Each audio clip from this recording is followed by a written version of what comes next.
This episode of Techno Buffalo is brought to you by the absolutely awesome Audible and the letter A. Welcome back to another episode of Ask the Buffalo here on Revision 3. Happy holidays from all the Techno Buffalo folks to you and your family.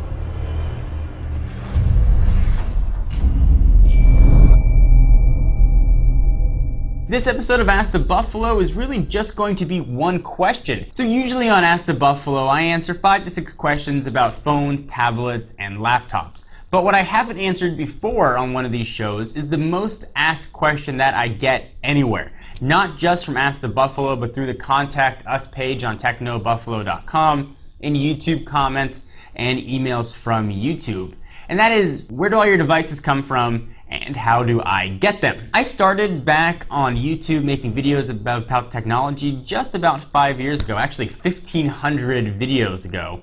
I started back on YouTube. So we're looking back, 2005, 2006-ish range. So I thought it'd be helpful to tell you my story, and hopefully that'll help you gain some ground as you try and become a tech reviewer yourself. First, let me just tell you, there is no magic email address. I get so many messages from people saying, hey, can you send me emails of all your PR contacts so I can get products to review? And the answer is no. No, I can't. And even if I did, you wouldn't be able to get the products because you haven't provided any value to them just by asking for an email address. You're not going to be able to get what you're looking for. So that's the first sort of rumor I want to dispel. All right, so let me tell you a little bit how I got started and what I did to get products, and perhaps I'll give some advice for what you can do. So back 1,500 videos ago, I was looking to make a switch from the PC world to the Mac world. I had a 17-inch monster HP laptop that I loved, and it finally died on me. This was back when there weren't that many people out there doing YouTube videos on technology. I know right now it's kind of hard to remember, but there weren't that many folks out there. So I figured it would be a good way for me to learn how to use my new computer, and it would let me justify having to buy a video camera. So I didn't know if anybody was gonna watch them. I picked an awful name, John4 Lakers. It was actually a screen name for AOL Instant Messenger from when I was in high school. So clearly shows that I didn't have any idea that I was going to be doing this professionally. I started making videos. The first unboxing video I did is actually still up there and live. And the audience started to grow and it started to swell to a couple thousand people. Started to watch videos, and then over a couple months, we started getting 1 million people that were watching all these videos. And about the time that I hit just about 8,000 subscribers, I was looking at other sites that I respected, and I saw that they were getting all these great products. At the time, I was buying everything that I was reviewing, mostly just because I really wanted. I'd been saving for almost about a year to get that original MacBook Pro. And I didn't have any money left to go out and buy stuff. And the biggest misconception that I've run into is that you have to be rich to be a tech reviewer. That is definitely not true. You can talk about technology. You can talk about products. You can give your opinions on products. But you don't have to actually always have the products. Here's how I went about it. I went through cell phones, even back then, were what interested me the most. And you can see on my videos now, they're still what interests me the most. So I went to all the major carriers. They all have a press room or a press page, and I looked at some of their press releases. And at the bottom, they listed some press contacts. So I wrote what was about a 1.5-page letter to those press contacts, telling them who I was, what I did, who my audience was, and what value I could give to them if they would let me check out and share their products. So that's the thing, you have to always be providing value. If you just say, I want to check out phones because I love phones, you're not giving value to anyone. Now, under no circumstances should you ever say you're going to give a positive review, should you ever guarantee a positive review for hardware. You're going to lose all integrity, not only with the PR people, but also with your audience. So getting stuff in the mail and getting stuff sent to you, do not under any circumstances, and I can't emphasize this enough, feel obligated to give any sort of positive coverage. You owe it to yourself and you owe it to your future to be as objective as possible. Don't feel any sense of indebtedness. Those folks will understand. So I wrote about the value that I could bring. I interact with my audience quite a bit. I like to know what they're asking. I am a consumer. I buy cell phones myself, and I really wanted to share that with the audience. And they took a chance on me. For about between 8,000 and 12,000 subscribers, for every 12 emails I sent out, maybe I had one that would say yes. And it started off kind of small. You know, I had one phone in it first, then I had a few other accessories that would come in after that. You know, and nothing really major, but it started to grow and started to grow and started to be able to provide value. And something I could quantify the impact that these videos were having. So I could reach out to PR folks and say, listen, I had worked with, you know, for example, AT&T, and I did an unboxing of X phone. It had 5,000 views.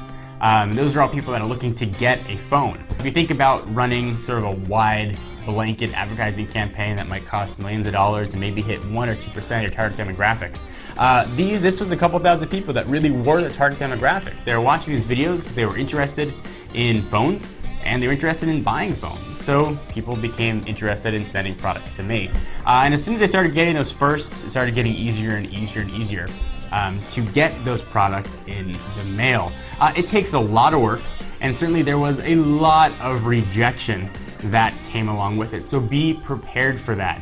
Don't take the easy way out. Don't go email every tech company or every tech website that you know out on the planet asking for a job for them to hire you. You're not providing them value or giving them any reason why they should want to hire you. You need to provide value and need to quantify for everything that you do. Maybe that sounds a little bit harsh, but it really is the honest answer.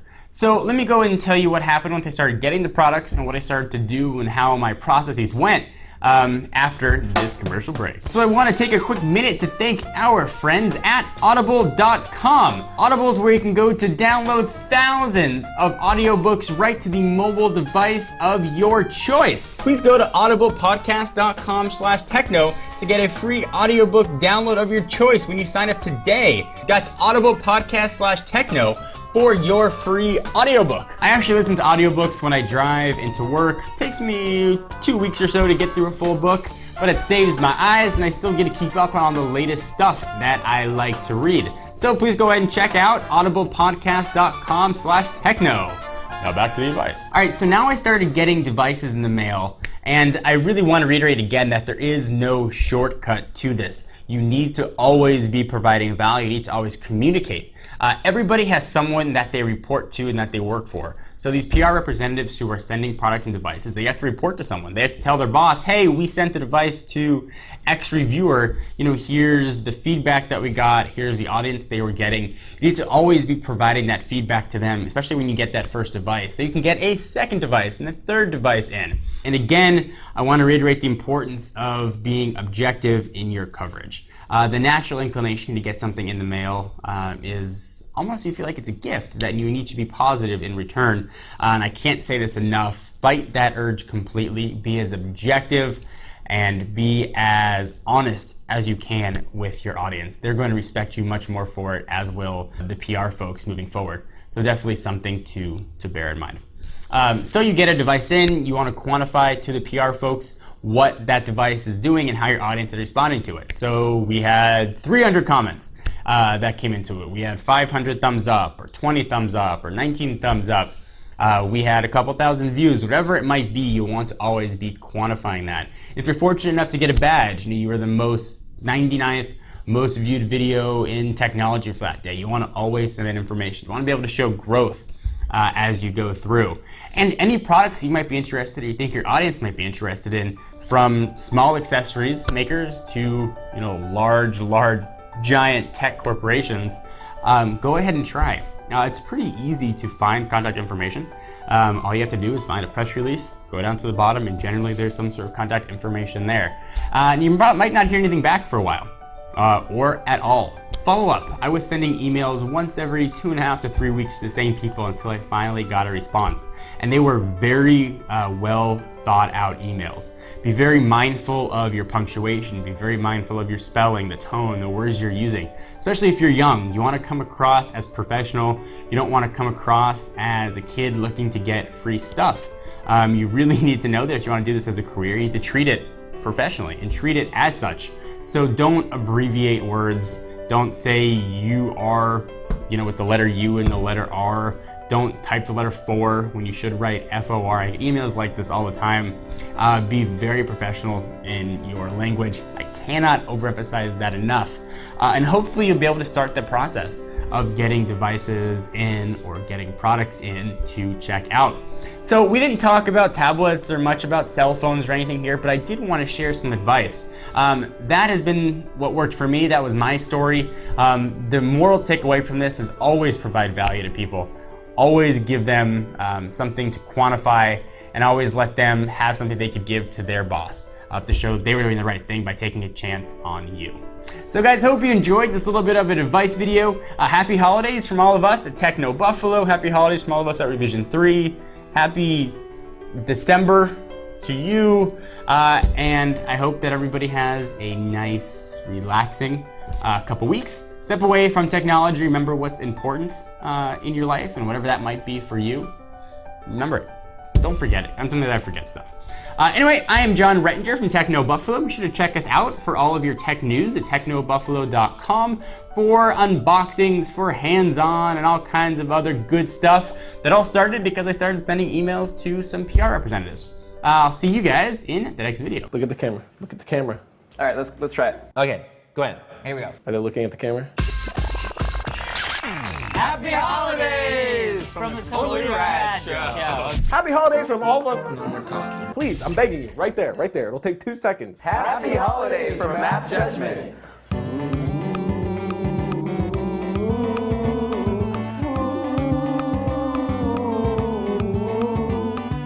Happy holidays, everybody, from all of us here at Dig Nation. And holidays. Happy holidays from Techno Buffalo. That's what I'm talking about right there. It's all focused and sharp and stuff. Happy holidays from Techzilla. Have a scamtacular holiday. Get drunk. Eggnog. Also steal their presents. Happy holidays from Film Riot and Film. So wait, where are you going? Happy holidays from everybody here at Soldier Knows Best, and by everybody I mean just me.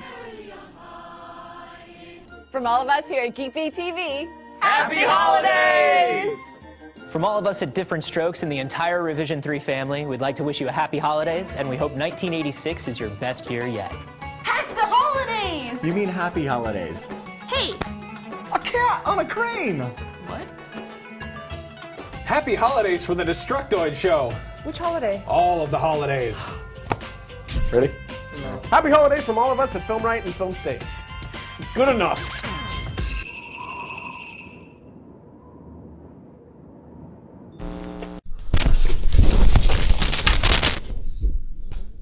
Victory!